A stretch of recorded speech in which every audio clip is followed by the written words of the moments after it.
We're back. Okay. Want to know why? Ask how. Howard, the humongous.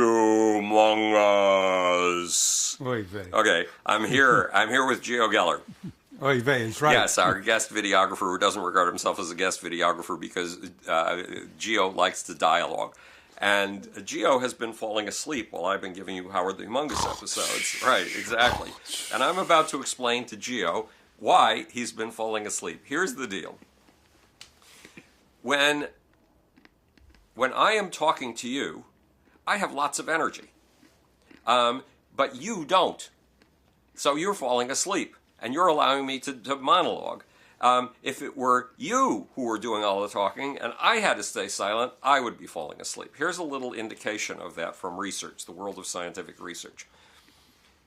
When two people are having a dialogue, one person's blood pressure goes up and the other person's blood pressure goes down. Whose blood pressure goes up? The person who's doing the talking or the person who's doing the listening? You. It's the person who's doing the listening whose blood pressure goes up. And it's the person who's doing the talking whose blood pressure either stays even or goes down. Why? Okay, now we're getting into the realm of Bloomian explanation, as opposed to any explanation from the scientists who came up with this research. All mammals are hierarchical animals. Almost all mammals. And when I'm talking to you, I'm on top of the heap. And you're below me in hierarchical terms. And that doesn't suit your biology. So your biosystem is in a bit of a crisis, in a bit of stress, until it can reassert its dominance over me. How? By talking and making me listen.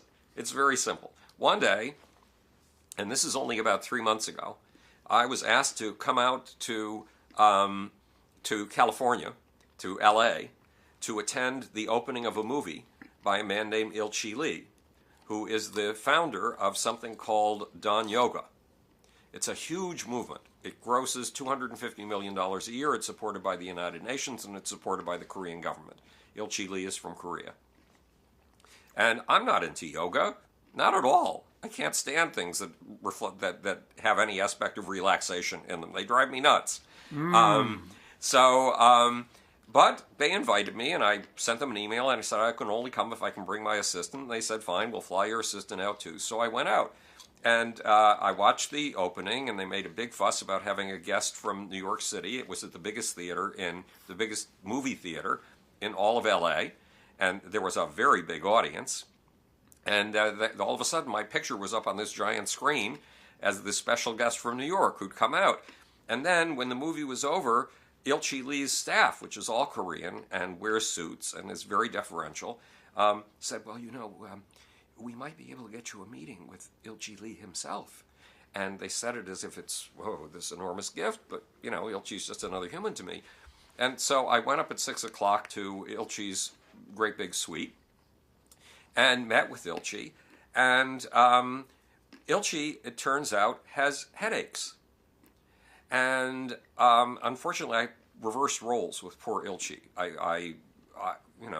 They said, well, you can ask anything you want of Il-Chi.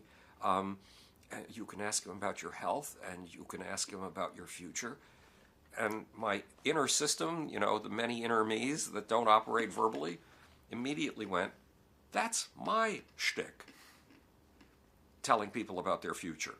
But not because it's a con game, because if I sit with you and I've studied you very carefully before I ever meet you, and then I see what you're all about, I can sense your future. It's a totally secular thing. It's no miracle. It's not spiritual. It's sort of spiritual, but, it's secular spiritual. It's totally secular. And also, if I've studied you the way that I study people before I meet with them, I can also get a sense of your physical situation and sometimes help you solve your health problems because I've been fighting off death. I've fought death and serious disease 9 times in my life. I've cheated death. I've gone fuck you to death. And I love doing it. It's one of the most exciting, exhilarating things in the world. And every time it teaches you new lessons about the human body. So I can often help you.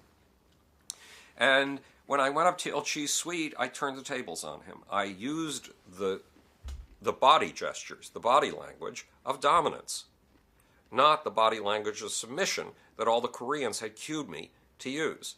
And Ilchi was very kind to me. He took the submissive role. And when he told me about and I told him that I could solve some of his problems, because in studying him, I had seen where some of his problems come from. And when he told me about his headaches, it was very easy to explain, because Ilchi spends a lot of time listening, the way he was kind enough to listen to me.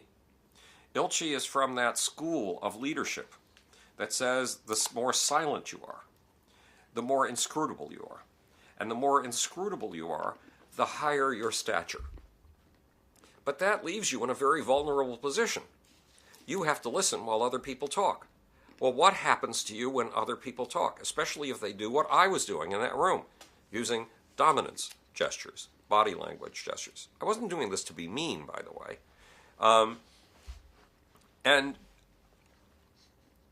it's because Ilchi has to listen. And when you listen, your body senses submission. And when it senses submission, it doesn't like that. And it goes into a state of stress. So this is the bottom line. There is unfortunately a dominance hierarchy game going on whenever we talk with each other. Well, if you think about that for a second, you've seen that within your own system when you've been uncomfortable because somebody else seems to be getting the dominant position.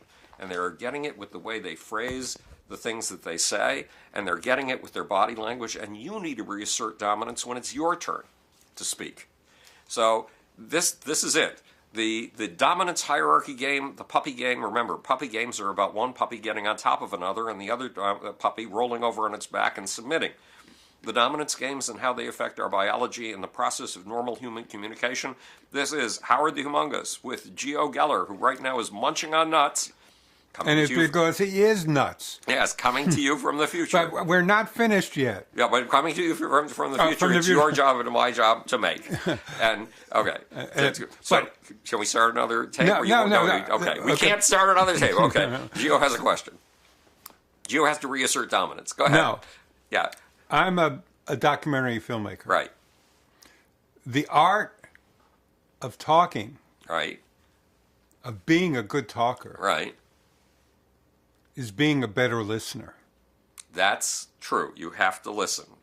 You know, one of the ways that I do manage to assert dominance over people I meet with, and I only do it when I really have a handle on them and can help them, is study, study, study. Read everything that they've ever written. Not in Ilchi's case, he's written too many books. But it was studying his history that allowed me to look into his heart, if you want to call it that, look into his biology and his mind, and see where things weren't connected in the best of all possible ways.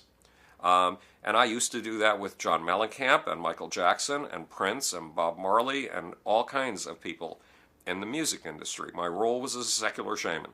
How did I pull that off? I spent at least a month to 2 months studying everything they'd ever said, everything they'd ever written, every album cover they'd ever commissioned, to get a feeling of who they were, and then sitting down and asking them questions for 7 or 8 hours with no one else around to find their passion points, to find the imprinting points that had knitted their passions together for the rest of their lives in a certain way, like my passion points when I was a child, being locked out of the living room and kept in a tiny little dark corridor when I wanted to be in the bay window, sitting in the sun watching the motes of dust dancing.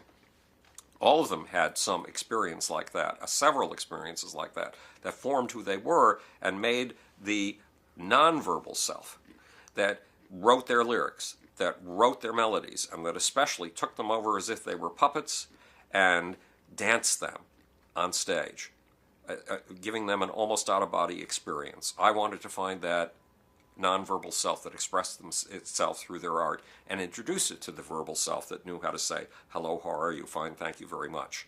And I did. That was my role. That's why I called it secular shamanism, because I didn't have a more scientific term for what the hell it was. And to do that, I had to spend the whole time listening. But I was controlling through questions, and you're controlling this through questions too. So that But puts I you in also a have the dominance. record button. Yes, and you also have the record button. So that puts you in a dominant position. Yeah, I don't care about those things. I think actually we have it backwards in many ways, and that it's the vulnerable who are the strong, and the strong who are like the pine tree, who aren't flexible, who have to Right. be independent and